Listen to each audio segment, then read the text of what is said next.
నమస్కారం, నేటి సిటీ న్యూస్కి స్వాగతం. నా పేరు అజయ్. మంచిర్యాల పట్టణంలోని గోదావరి తీరంలో నిర్మిస్తున్న మహాప్రస్థానం పనులను ఎమ్మెల్యే కొక్కిరాల ప్రేమ్సాగర్ పరిశీలించారు. పనులను త్వరితగతిన పూర్తి చేయాలని ఆయన అధికారులను ఆదేశించారు.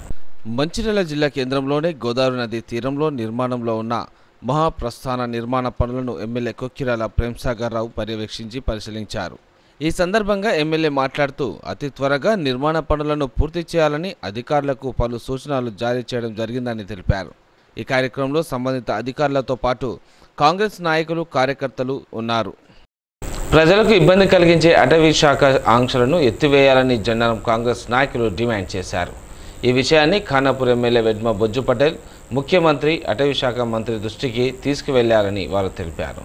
జిల్లా కాంగ్రెస్ పార్టీ నాయకులు సయ్యద్ ఇసాక్, కాంగ్రెస్ పార్టీ అధ్యక్షులు ముజాఫర్ అలీ ఖాన్ మాట్లాడుతూ ప్రజా రవాణాకు ఇబ్బంది జరుగుతుందని, రాత్రి వేళలో చిన్న వాహనాలకు అనుమతి ఇచ్చేందుకు అవకాశం కల్పించాలని రాష్ట్ర అటవీ శాఖ కమిటీ సమావేశంలో ఖానాపూర్ నియోజకవర్గ ఎమ్మెల్యే వెడ్మ బొజ్జు పటేల్ రాష్ట్ర ముఖ్యమంత్రికి, రాష్ట్ర స్థాయి అటవీ అధికారులకు రాత్రి వేళలో చిన్న వాహనాలను అనుమతులు ఇవ్వాలని తెలియజేశారు. అటవీ శాఖ వారు విధించిన ఆంక్షలు భారీ వాహనాల్లో రాకపోకలు నిలిచిపోయి వ్యాపార, వాణిజ్య సంస్థలు దెబ్బతిన్నాయని, భారీ వాహనాలు రాకపోకలు జరిగే విధంగా అనుమతులు ఎమ్మెల్యే కృషి చేస్తారని అన్నారు. పెట్టడం అనేది దేనికంటే ఈ జన్నారం మండల ప్రాంతంలో ఉన్న ప్రజలకు తెలియజేయడానికి కొన్ని రోజుల నుంచి కొంతమంది అయోమయంలో ఉన్నారు. ఎందుకంటే ఫారెస్ట్ వాళ్ళు ఆంక్షలు పెట్టడం జరిగింది. చిన్న వెహికల్లకు కూడా, ప్రాంతీయ వాళ్ళకు కూడా రాచేందుకు ఇబ్బంది పెట్టడం జరుగుతుంది.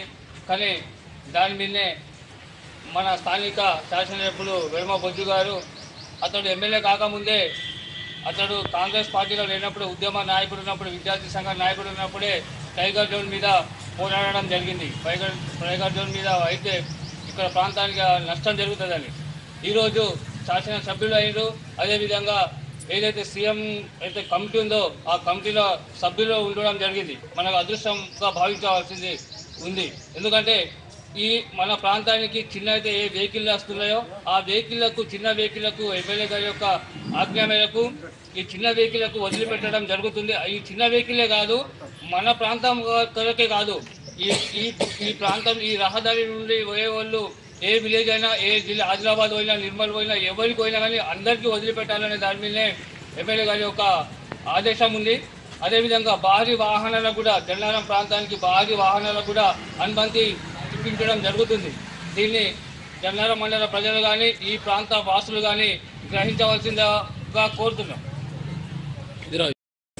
మండల కాంగ్రెస్ కమిటీ ఆధ్వర్యంలో పత్రికా సమావేశం పెట్టడానికి ముఖ్య కారణం, ఈ జన్నారం ప్రాంతంతో పాటు ఊట్నూరు, ఖానాపూర్ ప్రాంత వాసులు పడుతున్న ఇబ్బందుల్ని గమనించిన శాసనసభ్యులు ఇటీవలి కాలంలో గత 15 రోజుల క్రితం రాష్ట్ర ముఖ్యమంత్రి గారు చైర్మన్ ఉన్నటువంటి ఆ కమిటీలో రాష్ట్ర PCCF గారు, ప్రిన్సిపల్ సెక్రటరీ ఫారెస్ట్, మిగతా కమిటీ సభ్యుల ముందు ఈ ప్రాంత వాసులు పడుతున్నటువంటి ఇబ్బందుల్ని వారి ముందు పెట్టడం జరిగింది.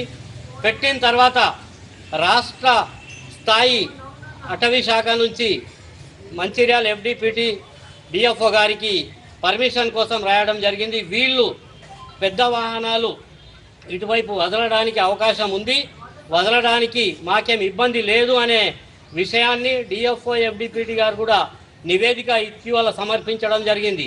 అంటే ఈ ప్రాంతానికి ఇంతకాలం రానటువంటి పెద్ద వాహనాలు అనుమతి కోసం గౌరవ శాసనసభ్యులు కృషి చేయడం జరిగింది. అంతేకాకుండా గౌరవ శాసనసభ్యులు ముఖ్యమంత్రి గారికి దృష్టికి తీసుకురావడం జరిగింది, చిన్న చిన్న కార్లు కూడా రాత్రిపూట వదలడం లేదని.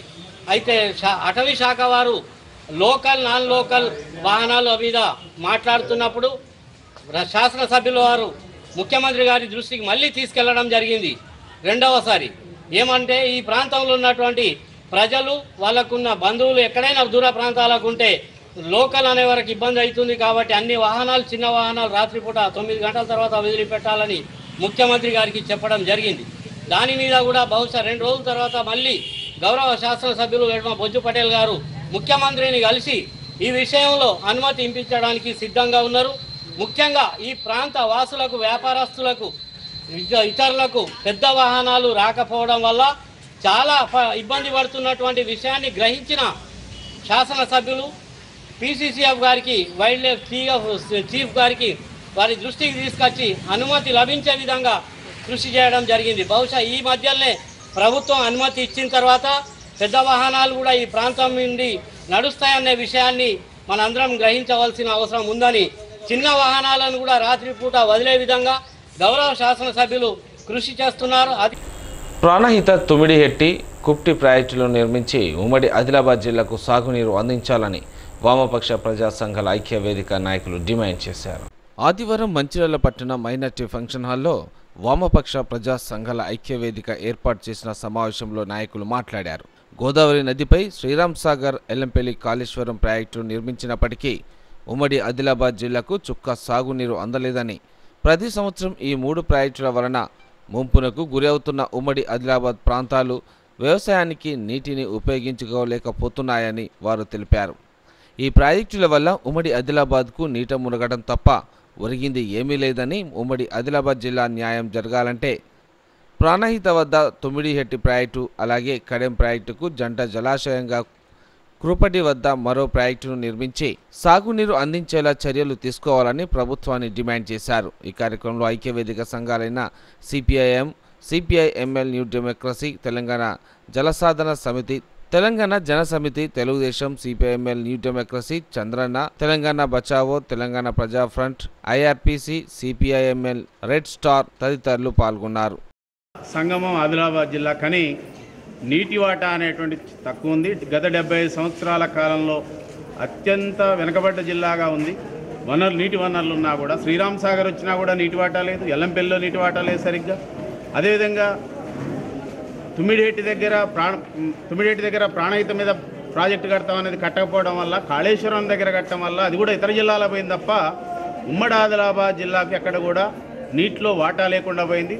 దానివల్లనే ఇవాళ వర్షాలు ఎక్కువ వచ్చినప్పుడు పెద్ద ఎత్తున ముంపు గురవుతుంది, బ్యాక్ వాటర్ వస్తుంది ఆ ప్రాజెక్టుల వల్ల. ఆ ప్రాజెక్టు వల్ల వ్యవసాయానికి ఉపయోగపడలేదు కానీ బ్యాక్ వాటర్ వచ్చి పట్టాలని మునిగిపోతున్నటువంటి ఒక పరిస్థితి ఉంది. అదేవిధంగా వర్షాలు లేనప్పుడు అనావృష్టితోటి నీళ్లు కూడా, తాగడానికి నీళ్లు కూడా దొరకనటువంటి ఒక పరిస్థితి ఉంది. ఇది గత 40-50 సంవత్సరాలుగా ఈ రాష్ట్రాన్ని పరిపాలిస్తున్నటువంటి పాలక వర్గాల వైఫల్యం, ప్రజాప్రతినిధుల యొక్క వైఫల్యం. ఇప్పటికైనా మేము కోరేటువంటిది, ఈ జిల్లాలో ఉన్నటువంటి వామపక్ష పార్టీలుగా మేమందరం కోరేటువంటిది, మీరు తక్షణం ఉమ్మడి ఆదిలాబాద్ జిల్లాకు నీరందించేటువంటి ప్రాణహిత ప్రాజెక్టును మీరు నిర్మాణం చేయండి తుమ్మిడిహెట్టి దగ్గర. అది వాళ్ళ ఉమ్మడి ఆదిలాబాద్ జిల్లాకు మొత్తం కూడా నీరు అందించేటువంటి ప్రాజెక్టు. అదేవిధంగా ఇవాళ కడెం ప్రాజెక్టుకు బ్యాలెన్సింగ్ రిజర్వాయర్గా పైన కుట్టి ప్రాజెక్టు కట్టడం వల్ల అది హైడల్ విద్యుత్తుని మనం ఉత్పత్తి చేయొచ్చు. రెండోది కడెం ఆయకట్టుకు స్థిరీకరించవచ్చు. కనుక ఈ 2 ప్రాజెక్టులతో పాటు మనకు జిల్లాలో కొమరంభీం ప్రాజెక్టు కట్టింది కానీ కాలువలు లేవు. అదేవిధంగా జగన్నాథపూర్ ఇంతవరకు ఫైనల్ కాలేదు. ఇతర చిన్న చిత్తగా నదులన్నీ కూడా అయితే చిన్న వాటి మీద కూడా ఈనాటికి ప్రాజెక్టులు పూర్తి కాలేదు. కనుక ప్రధానమైనటువంటి ప్రాణహిత ప్రాజెక్టు మీద కాంగ్రెస్ గవర్నమెంట్ వచ్చింది కనుక, గతంలో రాజశేఖర రెడ్డి గారే ప్రారంభించారు కనుక, ఈ బడ్జెట్లో ఇప్పుడు జరగబోయేటువంటి బడ్జెట్లో తక్షణం నిధులు కేటాయించి పెండింగ్ ప్రాజెక్టులను ప్రధానంగా తుమ్మిడిహెట్టి దగ్గర ప్రాణహిత ప్రాజెక్టు, కుట్టి ప్రాజెక్టును 2ను పూర్తి చేయాలని మేము కోరుతా ఉన్నాం. లేకపోతే జిల్లా వ్యాప్తంగా అన్ని పార్టీలు ఐక్యంగా ఈ ప్రాజెక్టుల కోసం మేము ఉద్యమిస్తామని హెచ్చరిస్తా ఉన్నాం. ఉమ్మడి ఆదిలాబాద్ జిల్లాలో ప్రాజెక్టుల నిర్మాణమై పాలకులు మారుతూ ఉన్నారు, ప్రభుత్వాలు మారుతూ ఉన్నాయి. ఓట్లు వచ్చినటువంటి ప్రతి సందర్భంలో ప్రాణహిత ప్రాజెక్టు ముందుకు వస్తూ ఉన్నది. దాని నిర్మాణం తప్పకుండా చేస్తామని చెప్పేటువంటి ప్రభుత్వాలు ఎన్నికల అనంతరం దాని మీద దృష్టిని కేంద్రీకరించడం లేదు. అట్లాగే ఆదిలాబాద్ వైపు ఉన్నటువంటి పెనుగంగ ప్రాజెక్టు కూడా ఇవాళ పూర్తి కానటువంటి పరిస్థితి వచ్చింది. ఏదేమైనా ఈ జిల్లాకు సంబంధించినటువంటి సాగునీరు కానీ తాగునీరు కానీ అందించడంలో ప్రభుత్వాలు వైఫల్యం చెందుతూ ఉన్నాయి. ఈనాడు ఎర్రజెండా అట్లాగే ప్రజా సంఘాల ఐక్యతతోని మంచిర్యాల పట్టణంలో సదస్సును నిర్వహించుకోవడం జరుగుతూ ఉన్నది. ఇది భవిష్యత్తులో ఈ ప్రభుత్వాలకు కనువిప్పు కలిగేటువంటి పద్ధతులలో ప్రజా ఉద్యమాలు జరగాల్సిందే. ప్రాజెక్టుల నిర్మాణం పూర్తి చేయకపోతే ప్రభుత్వాలు ఇచ్చినటువంటి మాటను నిలబెట్టుకోవాల్సినటువంటి అవసరం ఈ ప్రజాస్వామ్యంలో ఉంది అనేటువంటి విషయాన్ని ఈ సందర్భంగా తెలియపరుస్తుంది. స్వర్గీయ దండు మొగిలి స్మారకార్థం CCC నస్పూర్లో ఏర్పాటు చేసిన క్రికెట్ టోర్నమెంట్ పోటీలు హోరాహోరీగా జరిగాయి. నస్పూర్ నాగార్జున కాలనీలోని సింగరేణి ప్రాణహిత స్టేడియంలో జరిగిన ఈ పోటీలను దండు మొగిలి కుటుంబ సభ్యులు ప్రారంభించారు. 4 జట్లు పాల్గొన్న ఈ టోర్నమెంటులో మొదటి మ్యాచ్ బాబురావు లెవెల్ జట్టు, సురేష్ లెవెల్ జట్ల మధ్య జరగగా బాబురావు జట్టు విజయం సాధించింది. అనంతరం లడ్డాసాయి జట్టు, ప్రశాంత్ జట్ల మధ్య జరిగిన రెండో మ్యాచ్లో లడ్డాసాయి జట్టు గెలుపొందింది. ఫైనల్కు చేరిన బాబురావు జట్టు, లడ్డాసాయి జట్టు హోరాహోరీగా తలపడ్డాయి. ఉత్కంఠభరితంగా జరిగిన ఫైనల్ పోరులో లడ్డాసాయి జట్టు విజయం సాధించింది. దండు మొగిలి కుమారుడు దండు శ్రీకాంత్, ఆయన కుటుంబ సభ్యులు విజేతకు 5,000 నగదు బహుమతితో పాటు షీల్డ్ అందజేయగా రన్నర్స్కు 1,000 రూపాయల నగదు షీల్డ్ అందించారు. ఈ టోర్నమెంట్లో పాల్గొన్న 4 జట్ల క్రీడాకారులకు వ్యక్తిగత షీల్డ్లు అందజేశారు.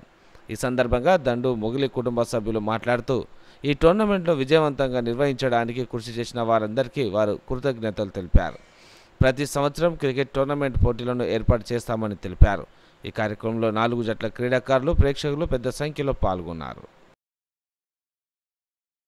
ఈ ప్రోగ్రామ్ గ్రాండ్ సక్సెస్ అవడం కారణం Baburao and team. Thanks to Baburao and participates అందరికీ వెరీ థ్యాంక్స్ పార్టిసిపేట్ చేసినందుకు యాక్టివ్గా. అండ్ సెకండ్ థింగ్ వచ్చేసి మనం same time next year same time మళ్ళీ మీట్ అవుదాం సీజన్ 2కి. ఈ నెల 7న హైదరాబాద్లో నిర్వహించే 1,00,000 డప్పులు, 1000 గొంతుకల మహా ప్రదర్శనను విజయవంతం చేయాలని ఎంఆర్పీఎస్ నాయకులు పిలుపునిచ్చారు. చెన్నూరులో ఏర్పాటు చేసిన విలేకరుల సమావేశంలో నాయకులు మాట్లాడుతూ ఈ కార్యక్రమంపై పిడమర్తి రవి అసత్య ఆరోపణ చేయడం మానుకోవాలని హితవు పలికారు. మాదిగ జాతిని అవమానించే విధంగా మాట్లాడితే సహించేది లేదన్నారు. ఉస్మానియా యూనివర్సిటీ వేదికగా 1,00,000 డప్పుల 1000 గొంతుకల మహా కార్యక్రమాన్ని విమర్శిస్తూ ఫిబ్రవరి 7వ తారీఖు జరగబోయే 1,00,000 డప్పుల 1000 గొంతుకల మహా కార్యక్రమాన్ని విమర్శిస్తూ పిడమర్తి రవి మాదిగ జాతిలో పుట్టిన చీడపురుగులాగా అసత్యపు ఆరోపణలు చేయడం జరుగుతున్నది. పిడమర్తి రవి ఒకటి గుర్తుపెట్టుకో, ఎస్సీ రిజర్వేషన్ల వర్గీకరణ సుప్రీంకోర్టు నిర్ణయం తర్వాత కాంగ్రెస్ పార్టీ తక్షణమే అమలు చేయాలని చెప్పి రేవంత్ రెడ్డి నిండు అసెంబ్లీలో మాట్లాడాడు. అది మర్చిపోయి, అది సోయి తప్పిపోయి ఫిబ్రవరి 7వ తారీఖు 1,00,000 డప్పుల 1000 గొంతుకల ప్రదర్శన ట్యాంక్ బండి మీదుగా ప్రదర్శన జరగబోతుంది. ఆ ప్రదర్శనలో ఎవరైనా చనిపోతే, ఎవరైనా తొక్కిసలాటకు గురైతే మందకృష్ణ మాదగారే పూర్తి బాధ్యత వహిస్తామని చెప్పి నీతి మాటల మాటలు, సిగ్గు చెప్పి మాటలు మీరు మాట్లాడడం జరిగింది. అసలు పిడమర్తి రవి, నువ్వు మాదిగ జాతిలో పుట్టినవా లేక మాల జాతిలో పుట్టినవా ఒకసారి నువ్వు పరీక్షించుకో అని చెప్పి ఈ సందర్భంగా పిడమర్తి రవి గారికి నేను హెచ్చరిస్తున్నా. అదే విధంగా అదే ఉస్మానియా యూనివర్సిటీలో నీది ఎప్పుడో ఉన్నత చదువులు ఎప్పుడో అయిపోయినాయి.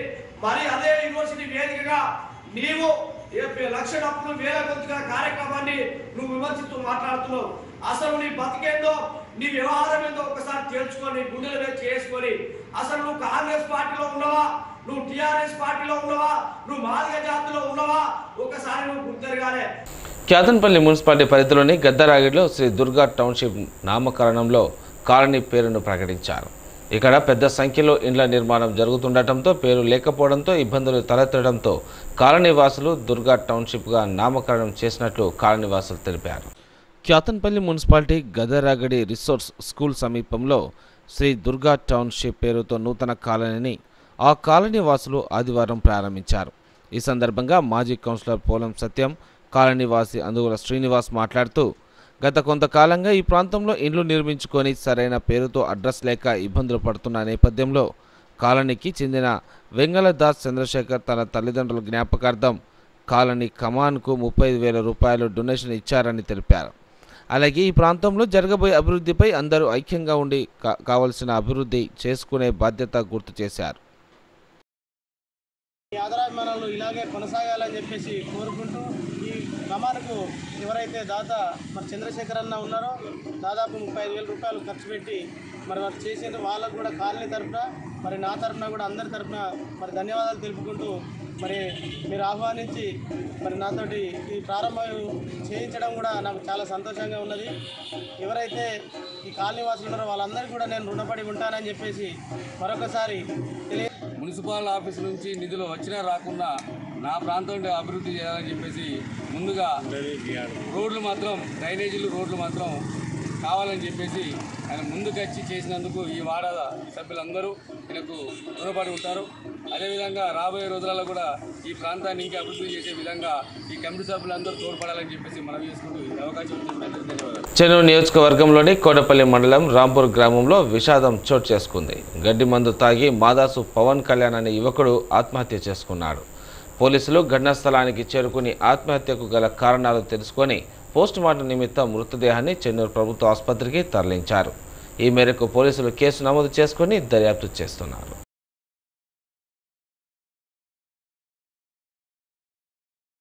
నేటి సిటీ న్యూస్ ఇంతటితో సమాప్తం. తిరిగి ప్రసారమైన సిటీ న్యూస్తో మళ్ళీ కలుసుకుందాం. అందరూ సెలవు. నమస్కారం.